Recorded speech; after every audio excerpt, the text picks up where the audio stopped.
Keluaran dalam negara kasar KDNK tahun ini dijangka melebihi unjuran awal antara 6.5 hingga 7%. Menurut Perdana Menteri Datuk Seri Anwar Ibrahim, sentimen yang kekal positif pada hujung tahun 2022 serta prestasi ekonomi yang memberangsangkan ekoran pembukaan semula ekonomi selaras dengan fasa peralihan ke endemik COVID-19, kadar pengangguran juga telah menurun kepada 3.6% pada Oktober 2022 menjadi penyumbang utama. Dan bagi mengulas lanjut, kita bersama Dr Shankaran Nambiar, Senior Research Fellow at the Malaysian Institute of Economic Research. Thank you, Dr Nambiar, for joining us this morning. My pleasure. All right, Doctor, what's the outlook for our economy next year, given that this year is expected to be higher due to lower base last year? What about it, Doctor? I think this year it looked good, and that was primarily, as you just pointed out, because last year the base was low. But going forward, the economy has done reasonably well, so it's difficult to expect it to do even better next year. Plus, you have all the external challenges that we can expect in the coming year. With a tough external environment, that will definitely impact our economy. So I think we should brace for something on the lower side of the 4 to 5% range as far as growth is concerned. I would think perhaps something closer to 4.2, 4.5. Yeah, Doctor. Please share with us what are some of the downside risks when we can predict next year, and how should people brace for it? I'm not sure how you will brace for it, but I'm quite sure that you have a fairly long list of downside risks. There is, of course, the question of China. What will happen in China?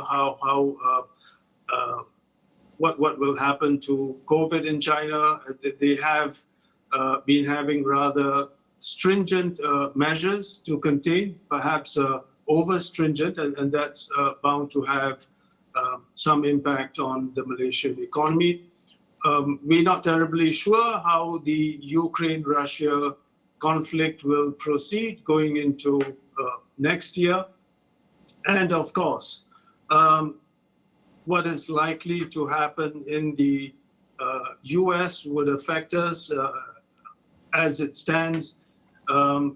What one could expect, continued rate hike on the side of the Fed. They are, I think, still some way towards achieving their desired level of inflation, and of course, the level of wages is likely to add to that on the US side. So on the global front, there are a number of challenges, not to mention the fact that the market seems to have been badly affected. In the US, you see a large number of layoffs. The semicon industry is probably not in an upward cycle. So you have all these factors coming together, perhaps coming together next year. Despite the strong external factors that we are facing, global are facing, we also seen our employment rate for Malaysia has improved. However, unemployment amongst youth under 25 years old is quite high. We also seen the trend of underemployment. Do you foresee the next year would be a bigger challenge for our employment? I think this year employment figures looked relatively good. Perhaps I would even venture to say fairly good. And that was because we were coming out of the impact of COVID, whatever happened to the economy because of COVID. But then going into next year, as I just mentioned, that there are a number of risks that we could expect, that we could anticipate.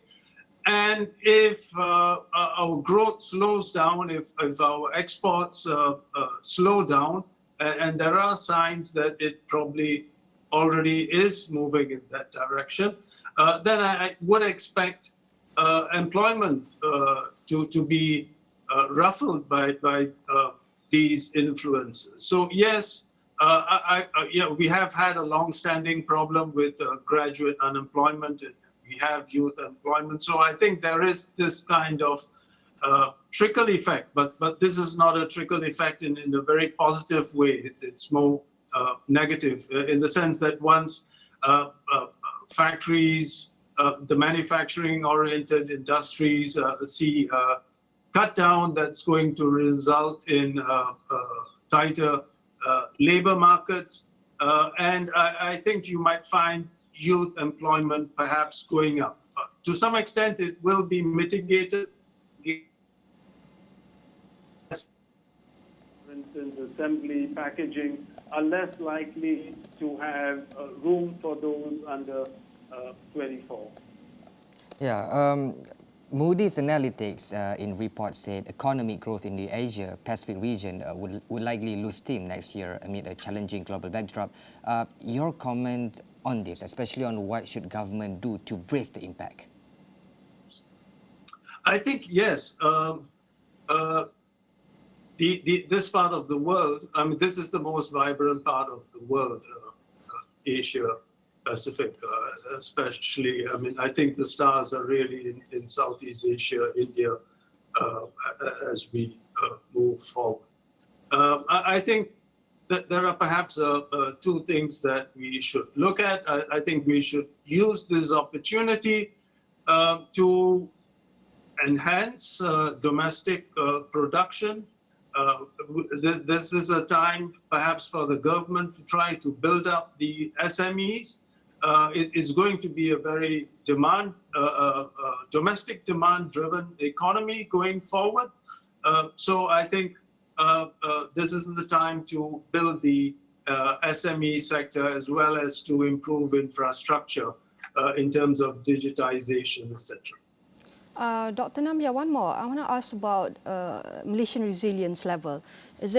Can you describe Malaysian resilience now and in the future, in the midst of facing all the downside risks? How is Malaysian resilience level? Can we face this? Oh, I'm absolutely sure we can face it. I mean, it's looked like I've been portraying something that perhaps looks like it's going to be all gloom and doom, but I don't think we are going to perhaps get into a recession. That's very unlikely, and there's definitely no chance of anything like a 97, 98 crisis happening. We are well diversified. We have deep financial markets. Our regulatory structure is good. So on the minus side, I wouldn't be terribly worried. I think we'll sail through this, just that the waters would be choppy next year. All right. Surely there's a lot to do. We have done a lot, and we must still think of how can we embrace the economic storm in the future. I want to say thank you very much to Dr. Shankaran Nambiar, the Senior Research Fellow at the Malaysian Institute of Economic Research. Thank you very much.